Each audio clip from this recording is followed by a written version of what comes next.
Well, welcome everyone. Let's go ahead and get started so that Katherine has as much time as she'd like. It's my great pleasure to introduce our speaker today, Katherine Hayhoe. She's an atmospheric scientist, an associate professor in the Department of Political Science and the director of the Climate Science Center at Texas Tech University, as well as being part of the Department of the Interior's South Central Climate Science Center. And it's amazing as I look through Katherine's bio, I don't know how she has time to do anything. The degree to which she's involved and influencing the discussion about climate science and the way that she's connecting things. She's the founder and the CEO of Atmos Research, which is a company that bridges the gap between science and stakeholders in order to provide relevant information about climate change. She is a prolific scientist with over 100 peer-reviewed papers. She's worked on a number of the most important reports on climate change that we have as a reviewer for the last IPCC report. She's an author on the U.S. Global Change Research Program's second national climate assessment, as well as working with the U.S. National Academy of Science, their report on climate stabilization projects or targets. She's a scientific advisor to the Citizens Climate Lobby, Eco America Movement, U.S. Project, the Energy and Enterprise Initiative, and especially relevant for our talk today, the Evangelical Environmental Network and the International Women's Earth and Climate Initiative. She's worked with the American Association for the Advancement of Science on work on what we know to communicate the 3 R's of climate change: its reality, risks, and responses, as well as the AAAS's dialogue on science, ethics, and religion. She's an author for the general public as well. She wrote A Climate for Change, Global Warming Facts for Faith-Based Decisions in order to untangle complex science and tackle long-held misconceptions about global warming. Her work on climate change with evangelicals has been featured in the documentary series Years of Living Dangerously and The Secret Life of Scientists and Engineers. Her background, so with all of that, her background is in physics and astronomy from the University of Toronto and a PhD in atmospheric science from the University of Illinois. And so it's my pleasure to have her here as we put together this seminar series. This always was going to be a highlight, and so we've been looking forward to it. And so with that, Katherine.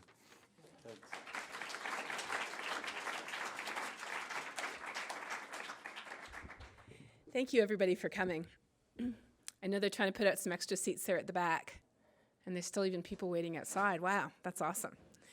I love small rooms that are full. It's much better than enormous rooms that are mostly empty. So I was really excited to get this invitation because usually when I speak to groups, I have to start with the science because I am a climate scientist. And usually I'm the only climate scientist who's speaking to the group. In fact, a lot of my invitations begin like this. Well, we've never had a climate scientist before, but we heard from so-and-so at Baptist College X that you were okay. When you get that kind of invitation, you know you have to talk about the science too. But you have had this amazing series of people who have covered every nuance and aspect of the science and is continuing tonight with an outstanding lecture on polar bears. Yes, your speaker is right there. So you have an abundance. Put your hand up so I know who you are. There we go. Okay. Go to see him tonight. So you have an abundance of riches. And so rather than talk about my science and what I do, I get the enormous privilege of speaking about something that fascinates me. And that is, given the preponderance of scientific evidence, given 200 years of scientific research documenting the greenhouse effect, carbon emissions from human activities, and the impact on the Earth's temperature and climate and risks, given all of that, why the heck are we in the situation we're in today? So that is why my talk is entitled Climate, Faith, and Politics. Now, I would just like to say that we do have a bone to pick with you. I live in Lubbock. Lubbock is a very conservative place. We have the most churches per capita in Lubbock. It is really the buckle of the Bible Belt. Some people may claim it's in Mississippi, but no, it's a little further west. But Lubbock, time and time again, falls short in one key poll. The most conservative town in the United States. Time and time again, we are number 2 after Provo. So watch your back because we are out to get you. We can't compete with your scenery. We can't compete with the beauty of your campus, but we can compete on that. That gives us a unique opportunity, though, to talk about the aspects of faith and politics. Now, is this hooked up to? It's not, okay. I'm going to be going like this because my arm is not that long. There we go.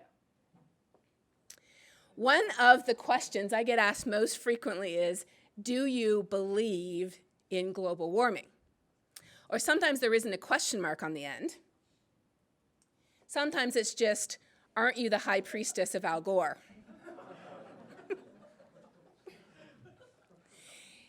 Here is something crucial to start off our talk. If we go to Google, the definition of science is the study of the physical and natural world through observing and experiment.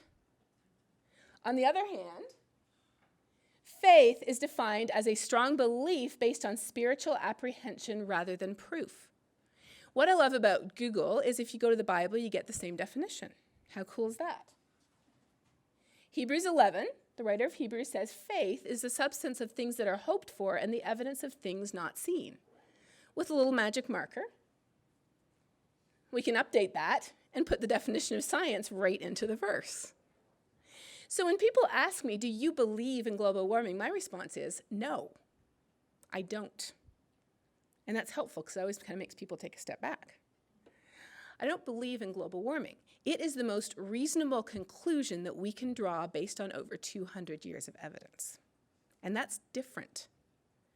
Because climate change has been presented to us as a religion. And here's the difference. If you go to somebody who already has a faith that they are very happy with, as many of us are, and if you ask somebody who has a strong faith, if you believe in something, you are essentially asking them to believe in a different belief system or a different religion. And for most of us, we don't want a different religion.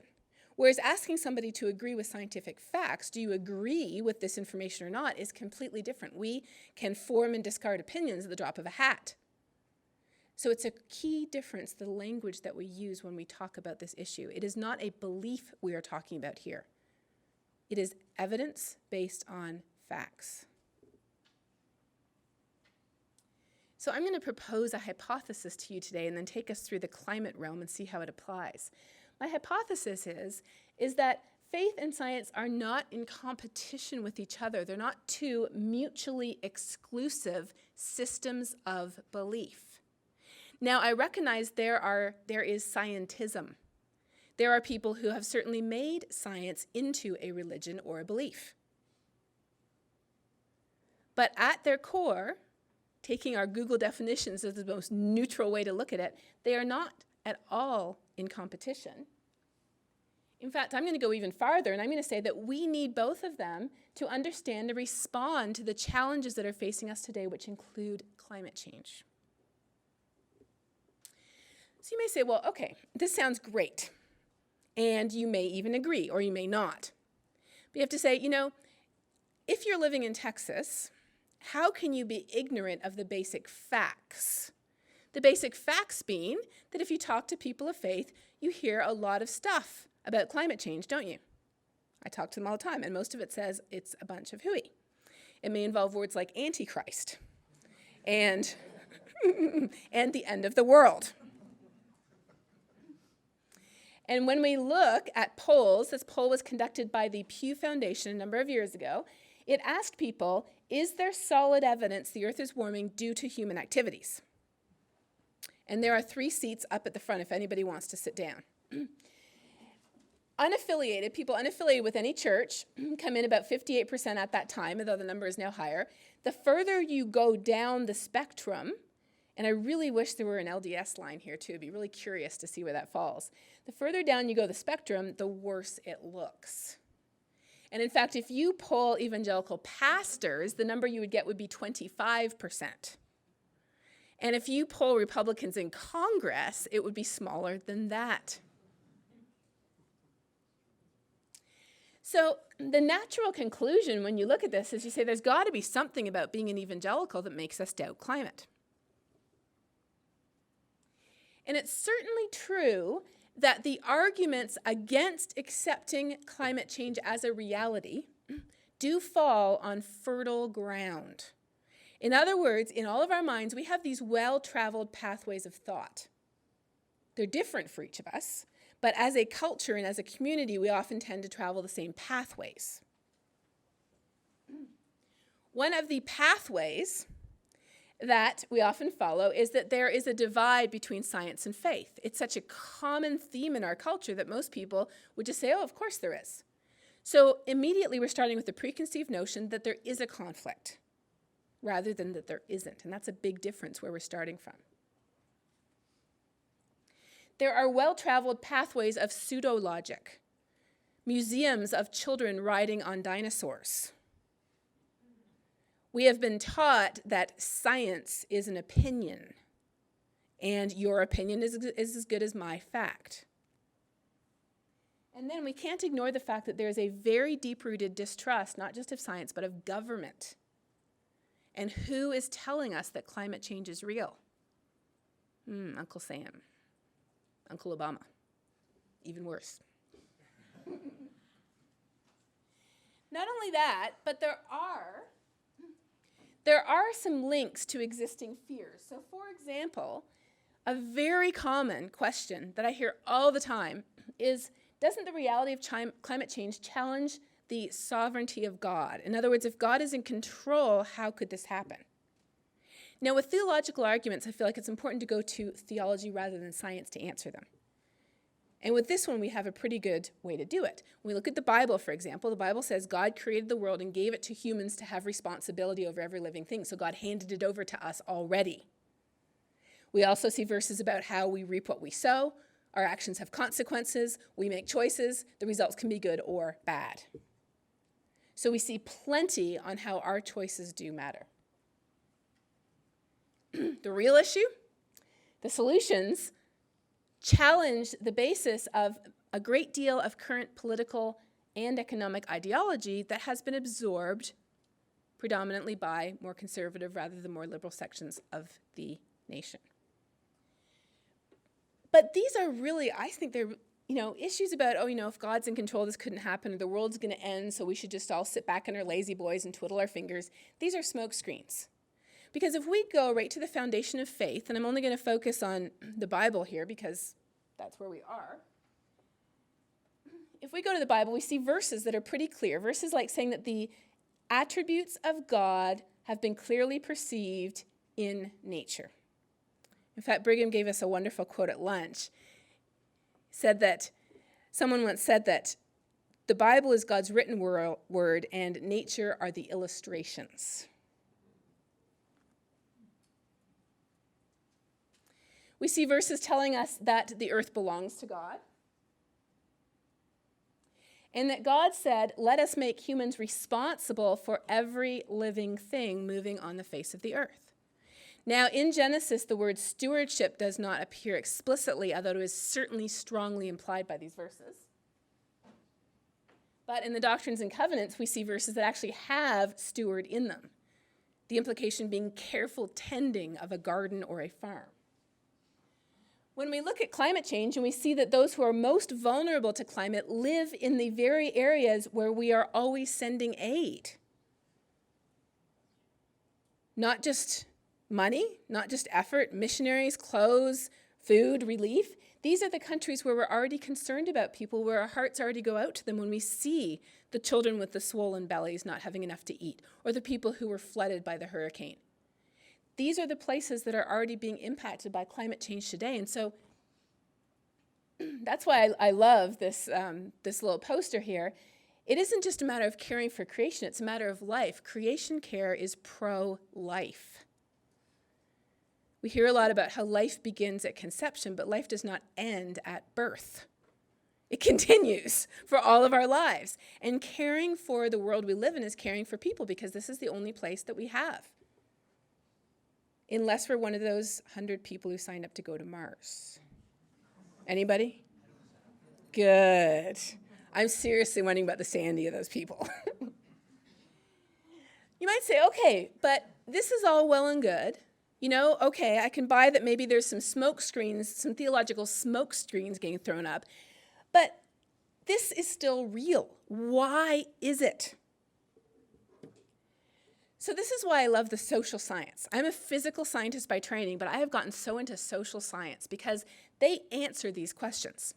So one of my colleagues, a guy called John Evans, is a sociologist, and he asked this question. He found in this paper published 2 years ago that compared to those who are not actively religious, what he called fundamentalist Protestants, and I sat John down the other day and I said, John, you know, fundamentalist is a bit of a fighting word. I personally would not want to be called that.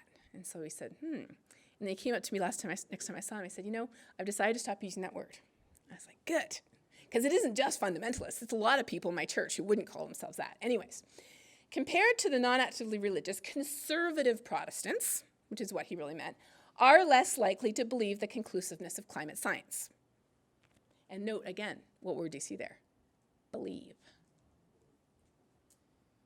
He tested it though. He said, if you control for other demographic properties, it shows that, and I'm going to translate that red sentence there, it shows that going to church, participation in fundamentalist Protestant discourse, going to church is not what causes this effect. It's the fact it's rooted in age, political conservatism, and the Republican Party. Not just Republican, but conservative Republican. Now, I'm guessing Provo must be a lot like Lubbock, because when we have elections in Lubbock, we do have two candidates. We have the Republican candidate, and then we have the conservative Republican candidate, who spends all of their ad time talking about how liberal the Republican is. So we know that there are many shades and flavors of this. And what he's found is that when you control for where people are on the political spectrum, the faith-based aspect drops out. In other words, it isn't that evangelicals don't think climate change is real. It's that conservative Republicans don't think it's real, and conservative Republicans also tend to be evangelical. That's a difference because of where it's coming from. So let's take a dive into some political science here. And to me, this is one of the most important results that has come out of political science over the last decade. If we look at America back in 1994, the blue is the Democrat, the red is the Republican, and the median is quite close together. So this is what the country looked like in 1994. Fast forward to 2011, we were moving apart. And look at this. We're not just moving apart, but we're becoming more polarized on either side. The distributions are becoming more skewed towards the edges rather than the middle. In fact, the talk I went to recently that showed this data told me something that I found it very difficult to believe. But it's based on data, so I don't believe it. I agree with the data. It said that nowadays, the most consistent indicator of who we will or have married is no longer physical appearance. It is no longer character or personality. It is political affiliation.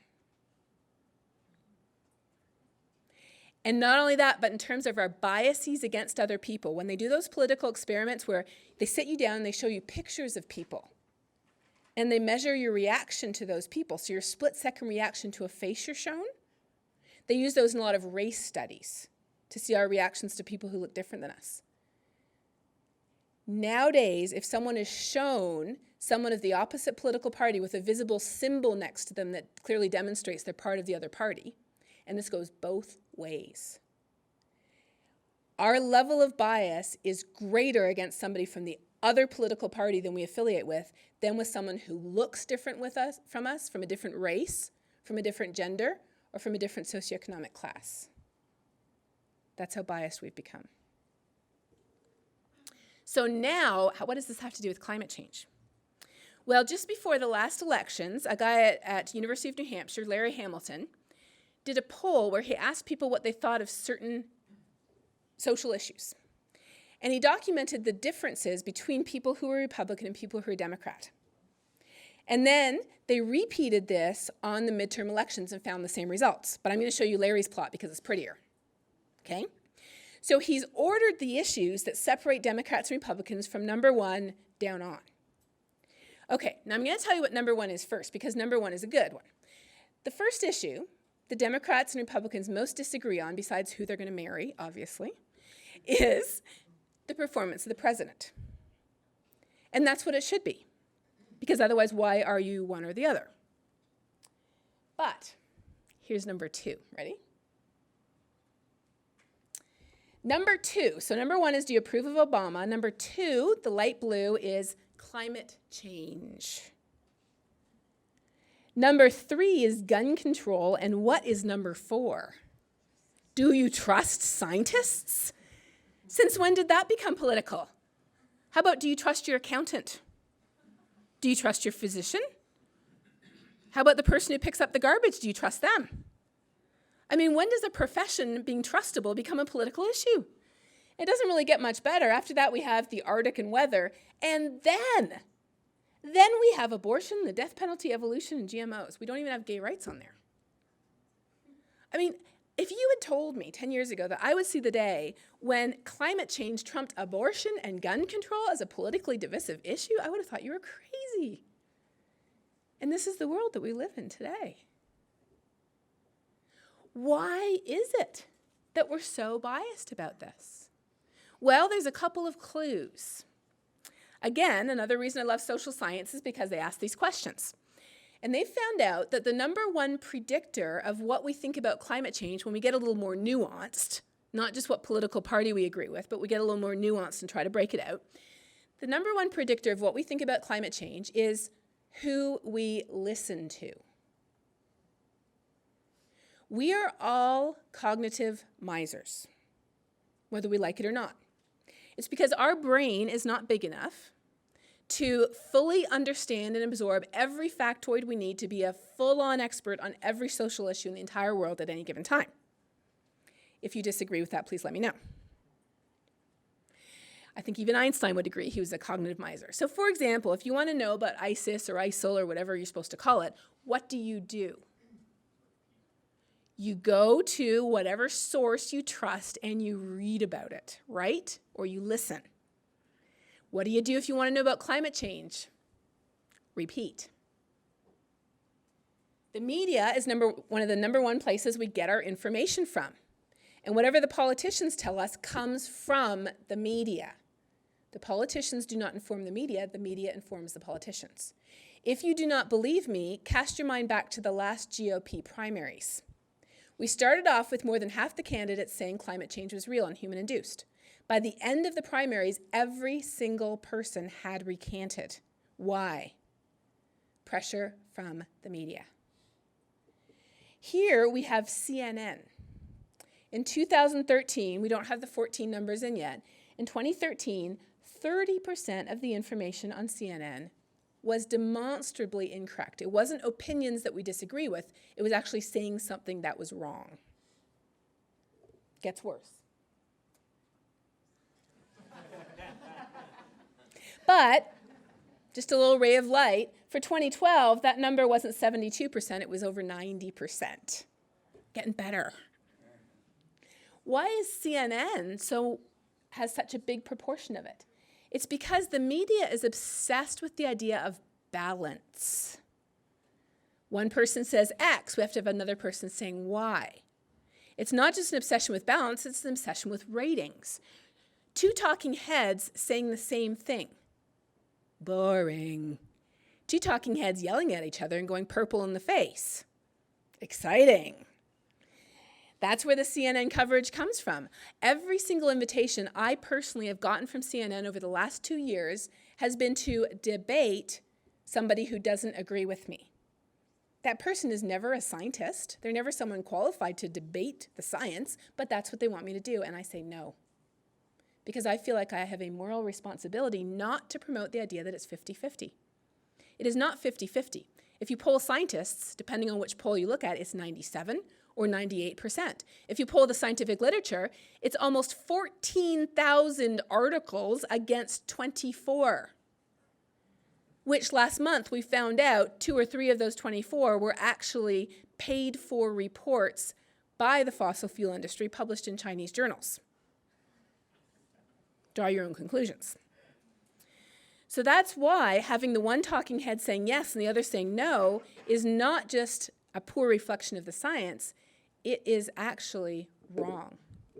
But just before I came in here, I got an email that I want to read to you just briefly. This just arrived literally 15 minutes before this started. This email says, and this is always a little dangerous looking for an email live, isn't it? Here we go. The National Association of Scholars. It's a good name, right? I would think they'd be pretty reputable. The National Association of Scholars has a report out advising institutes of higher education to avoid what they call a new fundamentalism and to respect intellectual freedom.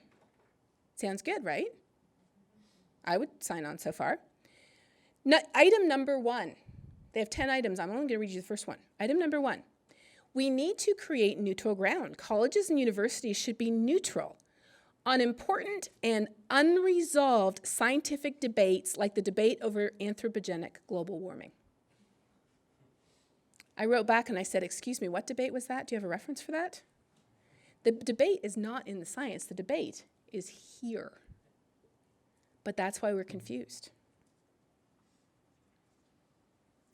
So now we're going to transition. What the heck do we do or say at this point? As scientists and as educators, we have this delusion. We have a fond and happy delusion that people are blank slates, just waiting to be written upon. So as scientists, we have said, oh, people don't understand the science? I have the solution. We need more facts. Let's write 3 reports, says the Intergovernmental Panel on Climate Change. They didn't make a difference, so let's write 3 more. Didn't do it, so in 2000 we'll write a few more, and more. These are the IPCC reports. They've gotten so big that now they're pretty much taller than I am. These didn't work because they're international. We need reports that are homegrown. Let's write the national climate assessments, 1, 2, and 3.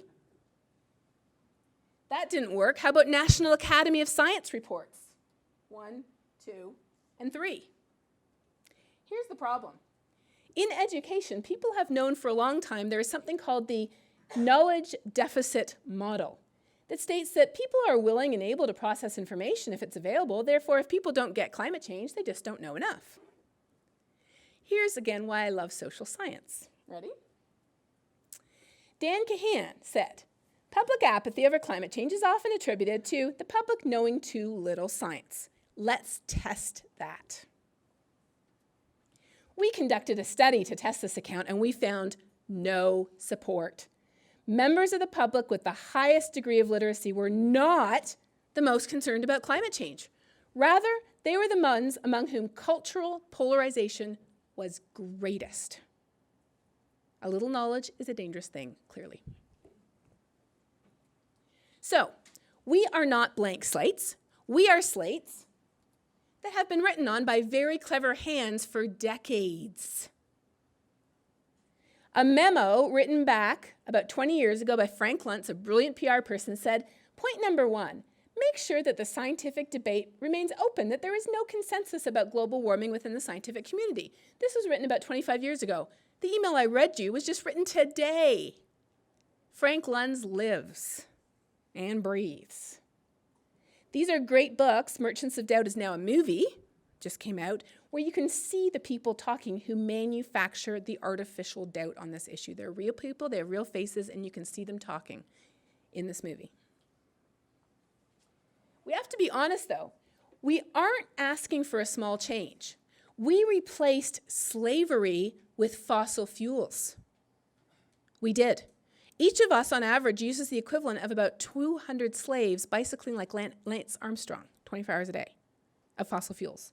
So we are asking to transition to a different source of energy, and that transition is just as big as the one that we went through in the Civil War, and we know what that took. I'm not saying we want that to happen again. We don't. We also live in a world where denying that science is real has become part of what we have to say to belong. I was at a Lowell Wesleyan College in upstate New York a little while ago, and one of the students said to me over lunch, he said, you know, I'm totally on board with climate change. In fact, I'm really worried about climate change, but when I'm with my friends, I can't talk about it because they just laugh at me. And he was a big guy. I mean, he wasn't, he could have just punched them in the face if he really wanted to, but he didn't want to. He wanted to have friends. We all want friends. We want family. We want community. We want a church. And it's tough sometimes if we think climate change is real. This is a nod out to our talk tonight. Often people also feel like the future impacts don't really matter, that it's only about the polar bear, it's not about us, whereas in fact the polar bear is basically saying, you're next. And you can find out more about that tonight. And we see instead the solutions as being an imminent risk. What do I mean by that? I mean, they raise fears, taxes, tyranny, and economic hardship. Remind me again, what was the American Revolution fought over? There you go, taxes, tyranny, and economic hardship. So when we talk about those broad, well-traveled paths in the American mind, oh my goodness, this is one. Surprised that America is one of the number one countries where people deny the science of climate change? It's because denying a problem exists is a lot easier than saying it's a real problem, but I don't want to do anything about it. Was the first step in AA? Point made. All right. I don't want to close on a downer, though, so I'm going to take my last 10 minutes or so, cough, and say, what can we do? Here is what I have found works, and this is my personal experience speaking here. Number one, how do we talk about climate? First of all, we don't take the IPCC reports and start whacking people upside the head with them. We don't go up to somebody and say, do you believe in climate? No. First thing to do is talk about what we both care about, then connect that to climate, and I'll give examples here, and I'll come back at the end. Then, if we need to do any explaining, there's where it happens in step 3, and often you can just skip step 3 entirely. But often, people have heard stuff, and they're like, but didn't natural cycle, polar bears, this, that. So that's where you do the explaining. And then lastly, and most importantly, inspire with viable solutions. Because social science has shown that if we present people with a problem, any problem, but we do not present people with a solution at the same time that they can get on board with and do themselves, acceptance of the problem is abysmal compared to when we present a simple solution. Like, what if somebody came up to you and just said, you're going to get lung cancer, bye. Come up to you and said, you are at risk from lung cancer if you continue smoking, but if you stop and here's some Nicorette, you'll have a chance of being okay. Big difference, right? All right, so let's go into each of these in a little bit more detail so you can see what I'm talking about. First of all, though, when we're talking about how can we talk about climate, let me just clarify who we're talking to about climate. Because often we tend to talk to the loudest voices.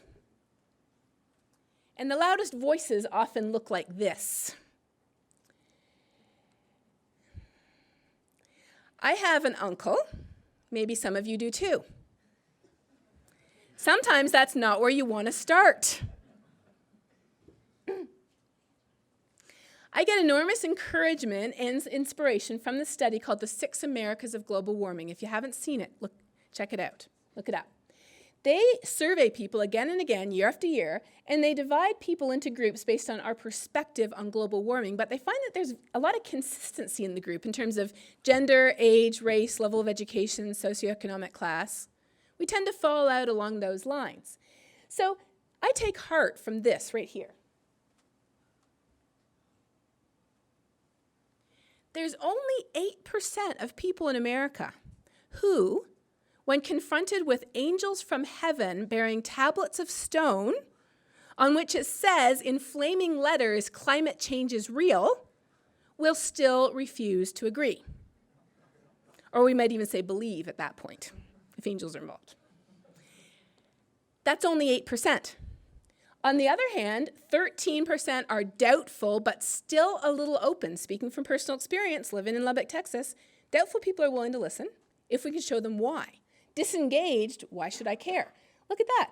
25% of people are cautious. And 29% are concerned. So let's say that we're talking to people who are disengaged or doubtful, okay? Or maybe even cautious. Let's say we're talking to those three groups right there. What do we say? We bond over values we share. When I was young, that's me, I used to be known as the scourge of the Great Lakes. I fished from 6 a.m. till 10 a.m. every day. Now, I did cast most of those fish back, and I was well known to catch fish that had like 10 hooks down the side or 10 holes down the side of their mouth because they like the worms that we used.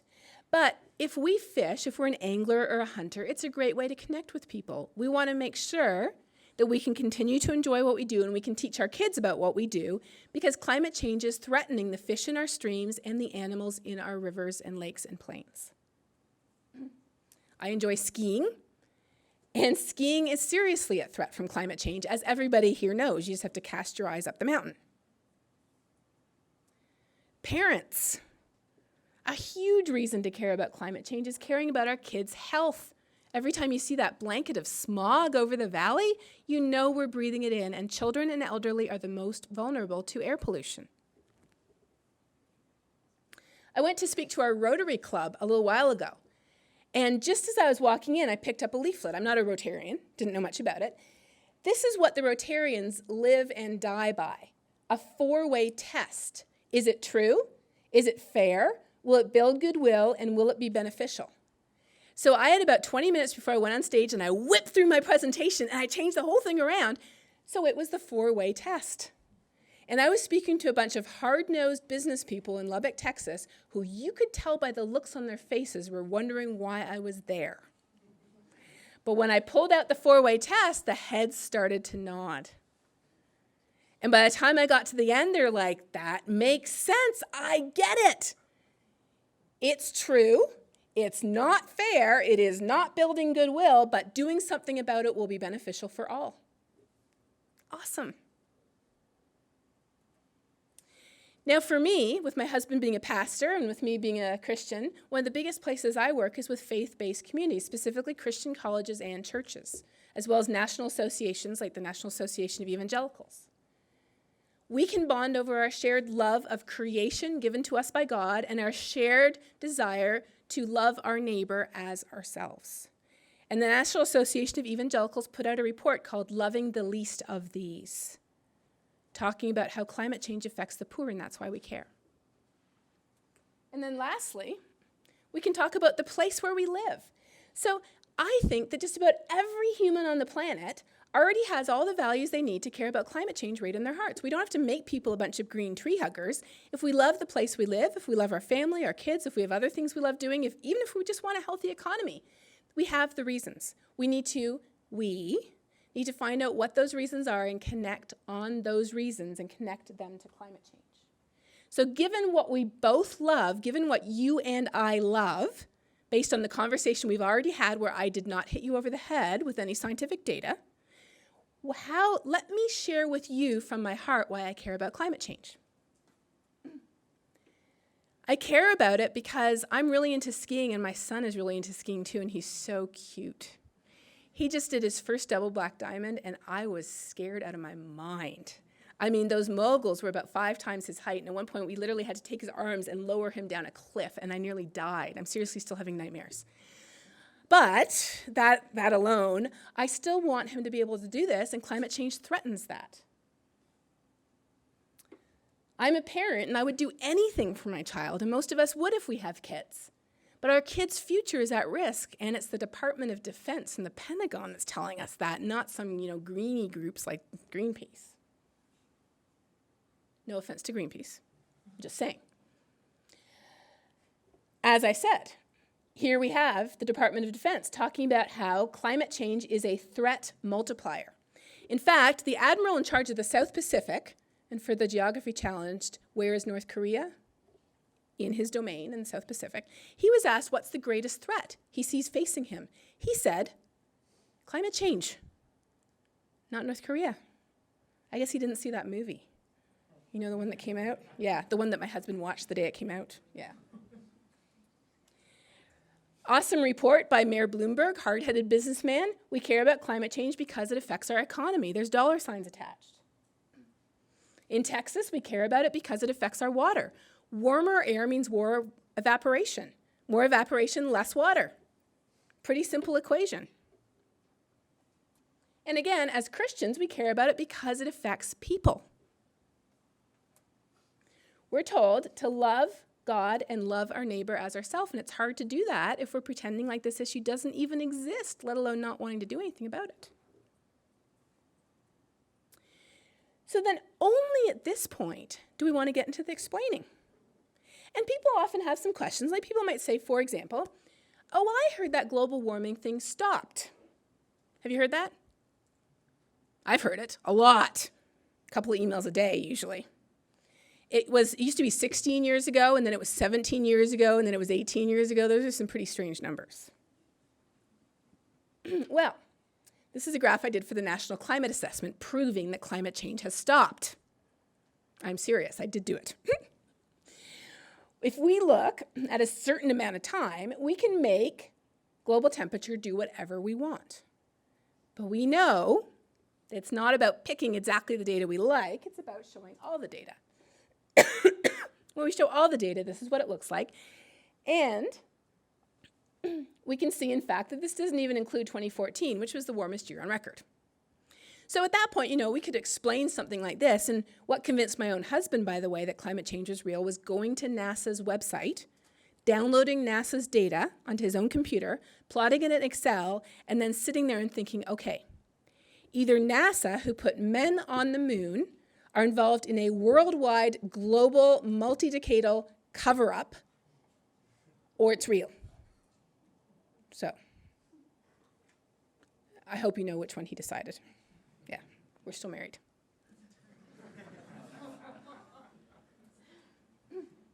We can explain things to people, like I usually talk about, but I'm not to you all, that if the sun were controlling our climate right now, we would be getting cooler because energy from the sun's been going down the last 40 years. We can explain how if it were natural cycles, we would see maybe the ocean getting colder while the atmosphere warmed, or the Pacific getting warmer while the Atlantic cooled. Because natural cycles don't warm the whole planet, they just make part of it warmer by moving heat from one place to another. And we can explain that according to orbital cycles, the next thing on the agenda is actually another ice age. So we're not still getting warmer after the last ice age. In fact, if you look at the last 6,000 years of data, we were on a long, slow slide into the next ice age.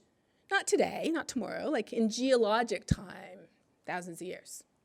We were on that long, slow slide until the Industrial Revolution. So yes, at this point, we can explain this if we want. And we can explain why it matters.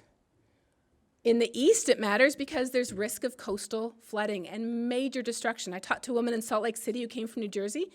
She said over 20% of the people in her church lost their homes in Sandy, and she said that was all they did for 2 years, was take care of those people.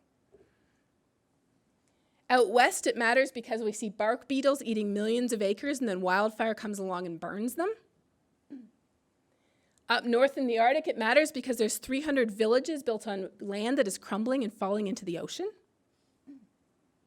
In other places around the world, it matters because we're experiencing devastating floods and droughts, and even sometimes both.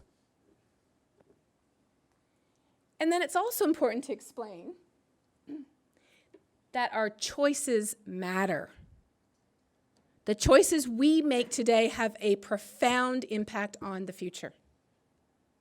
We have the power today to make these choices, but the door is rapidly closing. And that's why it's important to end with inspiration.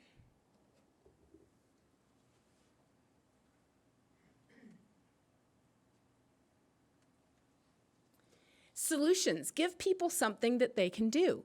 Go measure your carbon footprint. It's simple and it's painless and it's actually even kind of fun if you like filling out surveys and clicking boxes. It's something we can all do to figure out where our carbon footprint comes from. I get all my grad students to do it every year. Now, you students, you know, right? I mean, you bike, you live with a bunch of other students, you eat ramen noodles. I still eat ramen noodles, I like them. Students feel like, you know, we don't have a very carbon-intensive lifestyle. So all my students are like, oh, yeah. And then they take it, and then I ask each student, tell me your reaction. Every student says they're surprised by how big it is or by where it comes from. We can inspire people with progress that has already been made. Last spring, Texas smashed the records for the most wind energy ever generated in Texas. More than 1/3 of our electricity generated by wind in Texas. And that's awesome news. I mean, imagine, wow, great. Imagine how would you feel if somebody told you, you know what, Utah just generated 1/3 of their electricity from wind last week. It makes you feel like we can do it, right? Inspire with visionary technology, a solar bike path in the Netherlands. Who wants iPhone 1? Does anybody here actually, okay, do you have an iPhone 1 on you? Anybody? Yeah, not a single hand. Anybody have an iPhone 4, 5, or 6 on them? Yes, there we go, see? Why not an iPhone 1? Because we love new technology. Well, you know what? We are going to get new technology. That's the clean energy economy. We also need to inspire people with ability to act together. And that's why MESA, the Mormon Environmental Stewardship Alliance, and the LDS Earth Stewardship, and Interfaith Power and Light, and Citizens Climate Lobby. Organizations like this are so important because they help us get together with others and make our voice heard, or even just be a warm body in the room, talking to an elected official if we don't feel like opening our mouths. It's okay. We can inspire with hope for a better future. Not with doom and gloom, not with depression and sadness, not with fear that paralyzes us, but with the hope that, you know what if this whole thing is a big hoax and we create a better world for nothing? Oh my goodness, we're going to have energy independence. What a terrible thing. We're going to have all kinds of green jobs. Oh no, not livable cities, not clean air. Yes, that's what we'll have. And that's a good thing. So just to conclude, we can talk about climate. We can bond over the values that we already share. Then we can connect those values to climate. Let me share with you why I care about climate. It's because it affects my kids' health. Or fill in the blank. Only then, if people really want to know a certain something, then we can explain it. Why is it getting snowier if it's global warming? It's because more water evaporates out of the oceans and lakes and rivers. When a storm comes along, there's more water vapor available for it to pick up and dump. And scientists have known this and written about it for over a decade. We predicted the snowstorm in Boston in 2009. You can read it, Second National Climate Assessment. And we can inspire each other to act. And that's why our faith and our science are so important. Because where was the science there? It was there. It was in the explaining, but where did all the other stuff come from? It came from our values and the things we care about. Not all of us are people of faith, but we all have values in our heart. And if we are people of faith, many of our values come from our faith. And so that's why our faith is so essential to tackling this issue.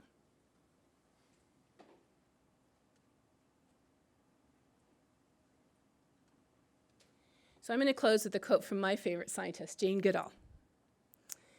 Back when I was little, my parents were both educators, and they read the book saying that TV fries children's brains. So we had no TV. But we did have movies every Friday. Now, when I say movies, I mean like the reel, the full reel. No video for us, because we had no TV. So my mom would go to the library and she would get movies, and some of our favorite movies were Jane Goodall, playing with her chimps. Jane was told by some senior scientists, she was told, you should not be naming your chimps. You are personalizing them, and that is inappropriate in a scientist. We need to be objective. We need to be all this and know this. And Jane replied, and these are her words actually from just last year. She said, it is only when our clever brain and our human heart work together in harmony that we as humans can achieve our full potential. And I think that applies equally to climate change as it does to conservation today. Thank you.